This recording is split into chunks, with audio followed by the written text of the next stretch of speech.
Now the only amiibo that you're ever going to get a companion for is Sonic the Hedgehog. He will join you on your quest to defeat Calamity Ganon while eating chili dogs. Does this mean dungeons are going to have those loop-de-loops? Oh, fuck yeah, dude. What was they? What's up, everyone? Welcome to the first episode of our new podcast, which at this point is unnamed, so feel free to suggest titles in the comments. To start us off, I would like to discuss Amiibo functionality in Breath of the Wild. Today I'm joined by another diehard Zelda fan, Megan and Joey. I'm Meg, just a random person who likes Zelda. I'm Joey Ferris from Commonwealth Realm and my own personal channel, Ferris Wheel Productions. So recently we had a leak. Whether it turns out to be true or not is yet to be seen, but in this leak, it gives March 4th as the official release date for Breath of the Wild Amiibo. If this does turn out to be the correct date, you would have to imagine an announcement has either already been planned or is currently being planned to reveal what exactly these Amiibo do. So before anything official gets announced, I would like to know what you guys think these Amiibos will bring to Breath of the Wild. For those of you listening at home, please leave your thoughts for us in the comments below.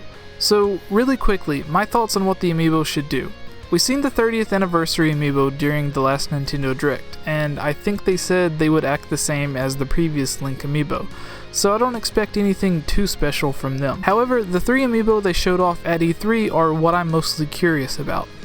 I think it would be awesome for you to be able to summon Epona if you're using the Amiibo of Link on Epona. Instead of having to track down a horse like we've seen in the trailer, you just tap the Amiibo and Epona shows up close to you, similar to using the Wolf Link Amiibo in the game to summon Wolf Link as a side companion, or Ilia's charm to call Epona in Twilight Princess. Second, we have the Guardian Amiibo. Now, we've seen early on in the game that we will come across monsters that will be very difficult to defeat, especially without any strong weapons or armor, and the large guardians are even more fierce. So I think allowing the Amiibo to automatically destroy or turn one of these guardians to stone would be great.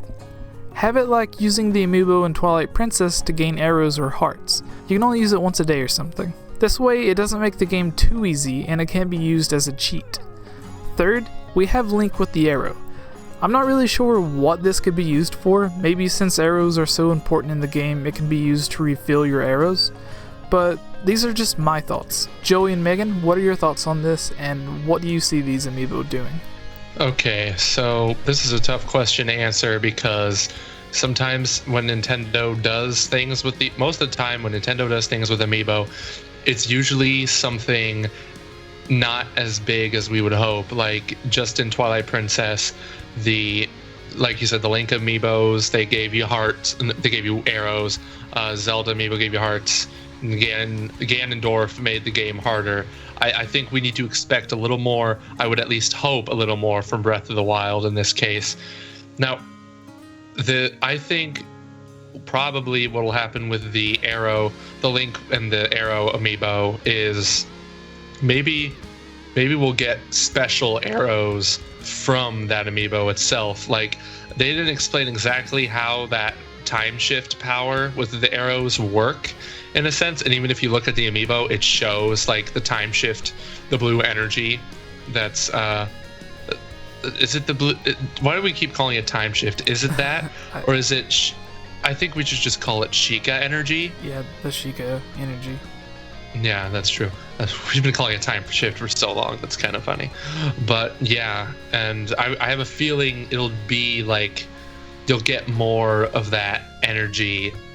Depending on how that'll work within the game itself. It's not that big of a deal, kind of, but it could really help when it comes to fighting those guardians, because seeing as it is, they look really tough to begin with. And I think when you said the Guardian Amiibo would automatically destroy a guardian that you can use once a day, I think that's a little too easy. I think what this will do is probably give you a power boost that you can only use once a day, like make yourself a better force to be reckoned with against enemies possibly up until you die, because maybe it won't be enough to a point where you're just a straight up badass and you just start eliminating fools left and right, but something along the lines of magic armor, probably. Yeah. That's a good theory. Magic armor, something like that. And as for the horse Amiibo, I like your idea. I'm gonna have to stick with that one. Automatically summons the horse, but that would also defeat the purpose kind of, now that I think about it, because you've always been able to summon the horse. You've always been able to summon Epona with like a song, of course. So I don't think that would work as well. And especially like if you can lose your horse easily in any open world game, Red Dead, The Witcher, then it's probably not a good idea to do that. So maybe Epona gets a speed boost or something. I don't know. It's a really tough call to make what kind of functionality that will have. So that's my take on the Amiibos. Alright, and what are your thoughts on the functionality that the Amiibo could bring to Breath of the Wild, Megan? I agree with both of you on the accounts of, like, I want the Amiibos to be amazing, because I don't really have many Amiibos. I didn't buy the 3D version of Twilight Princess, so I don't really know the Amiibo's functionality very much, and from what you guys said, I would hope that we would get something amazing from each one. I mean, the ones they are creating for Breath of the Wild, they each seem so magnificent, and if they do such little things in the game or something that's too overpowering, then it's just not going to work well. And so I just hope Nintendo, like, they bring something great out with each Amiibo. I get what you're saying, though. Like, with the Guardian Amiibo, I think it's the only Amiibo so far that they've created that actually has movable arms and stuff. It's not just a fixed statue. So, I saw that thing. Yeah. I saw that thing in person at E3. It's magnificent. That's awesome. So I really think it's amazing. Yeah. So for them to be made of such high quality, the Amiibo that is, and for them to do so little in the game, like if you did tap an Amiibo and it just gave you 3 hearts, that would kind of seem like anticlimactic, because you'd expect these really great-looking Amiibo to do something really great in the game. It's this weird thing where people collect Amiibo more often to just collect them rather than use them in the actual game, and Nintendo knows that too. So it's this weird thing that they have to, like, they don't need to work as hard on figuring out that functionality, but they should still do that, even though they know people are going to buy these things anyway because they look so freaking cool. Yeah. Well, yeah, I heard that they spent like a long period of time making them, right? So why can't they put more thought into them and their functionalities?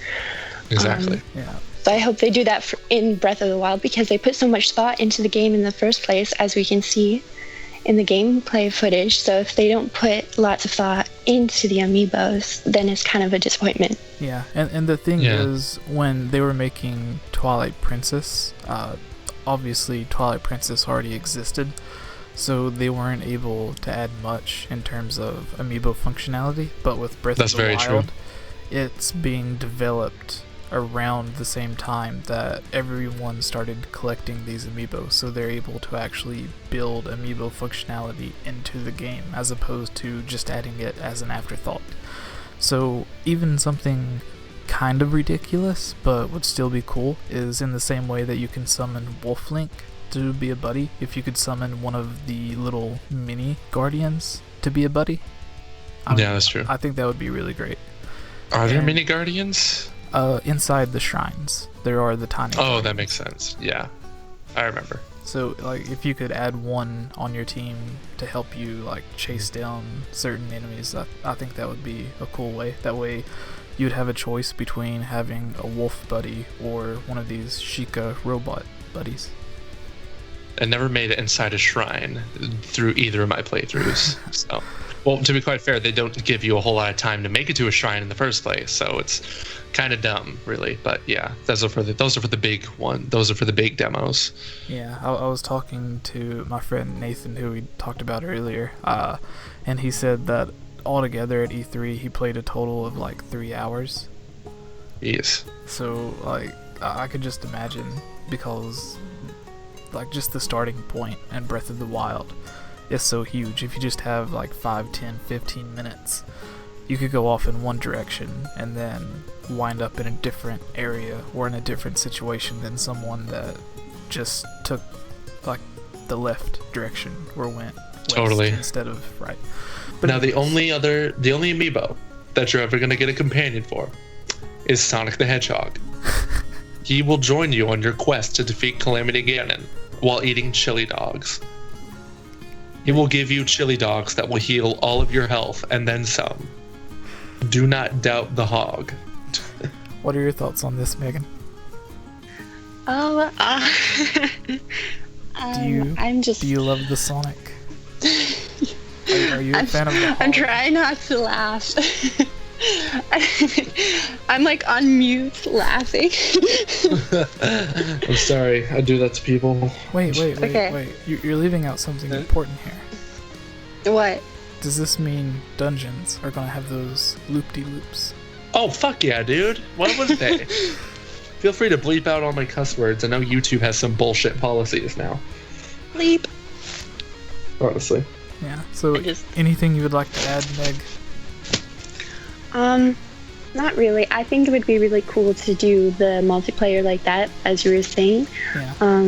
I honestly don't think it's going to happen, but it would be cool. And then I could like force someone to play with me. Alright, That would be pretty cool. Here's the final question for you. We kind of touched on it earlier, but we didn't get your full opinion on it. So, if you could take any of the amiibo, but just picking one of them, and it could add any type of functionality to the game, what would it be? Like if it was tapping a second link to have it multiplayer, or tapping the horse amiibo to add Epona, like whatever it is, what would you want it to be? What would your dream amiibo functionality be? Oh man. I don't know. I think that's a tough one. You tap the link on the horse amiibo and Epona shows up and she has extra storage. So you can put more food, more weapons, more everything with her, and then whenever you need her, you just tap the amiibo again. So you can like switch stuff from your inventory to the ones in her bags and stuff. That's actually a great idea. Like, what if that is what the amiibo is used for? Because in the trailers we do see Epona with like the bags and saddle and stuff on her. So what if you can use Epona for extra storage? And then tapping the amiibo is a way to automatically summon that storage.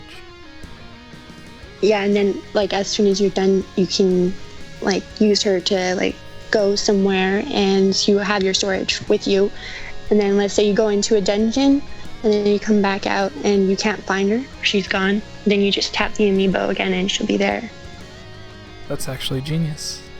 I thought you were gonna say something crazy like adding Sonic to the game, but like, a smart answer is just as good as a funny answer, so awesome. You mean stupid answer. If you're a fan of interviews like this or my other discussion and theory videos, please consider becoming a Patreon at patreon.com/GameOverJesse, where you can help me continue making these videos and get all kinds of awesome stuff at the same time, like co-hosting one of these interviews or joining me on a discussion or theory, suggesting topics for theories, discussions, and interviews, suggesting who to have on as guests, and much more.